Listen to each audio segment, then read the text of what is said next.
l'analyse d'OTR? L'OTR, de l'anglais Oxygen Transfer Rate, consiste à venir mesurer l'oxygène qui va être apporté au vin pendant sa durée de vie.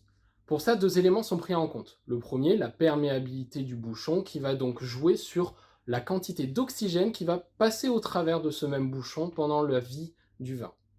Le deuxième élément, c'est l'oxygène qui est lui-même contenu dans le bouchon lors du bouchage. Celui-ci va être relargué lors des premières semaines et des premiers mois du stockage, et on va donc devoir le comptabiliser dans l'oxygène qui va être apporté au vin au cours de son stockage. Ces deux paramètres nous permettent donc de calculer l'OTR, de le modéliser, et donc, par la suite, de bien choisir l'obturateur en fonction du produit que l'on souhaite conserver dans la bouteille. Comment se déroule une analyse d'OTR? L'analyse de l'OTR repose sur les bouchons.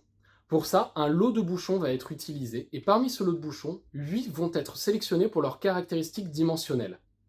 Par la suite, des bouteilles normées vont être inertées à l'azote, vont être préparées avec des pastilles qui vont nous servir à faire les mesures, et ensuite vont être bouchées à l'aide d'une boucheuse, elle aussi normée.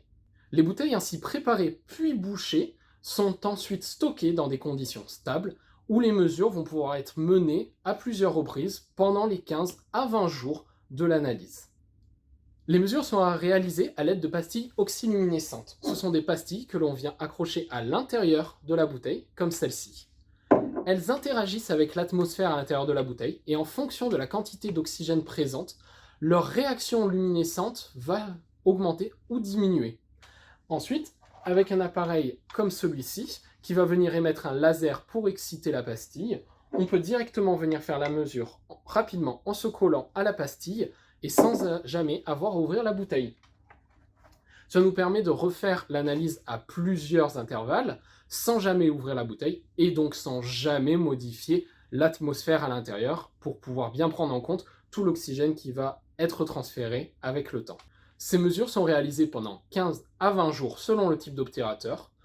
Et ensuite, un modèle mathématique nous permet de modéliser sur le long terme comment va se comporter le transfert d'oxygène et l'apport d'oxygène au produit à l'intérieur de la bouteille.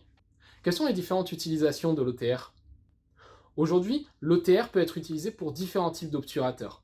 Tout d'abord, évidemment, les bouchons en liège, mais aussi tout ce qui va être bouchons agglomérés, bouchons techniques, les bouchons pour les effervescents, mais aussi les capsules à vis, les bouchons en verre, et même les cires de surbouchage.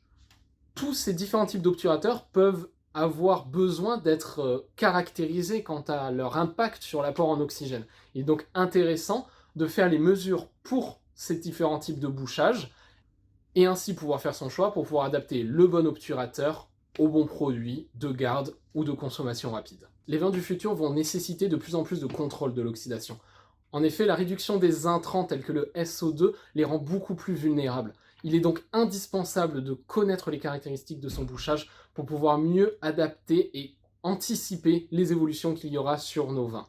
Voici donc les quelques éléments clés pour mieux comprendre cette analyse qu'est l'OTR et qui est disponible au laboratoire pour pouvoir vous aider à mieux adapter vos systèmes de bouchage en fonction de vos produits.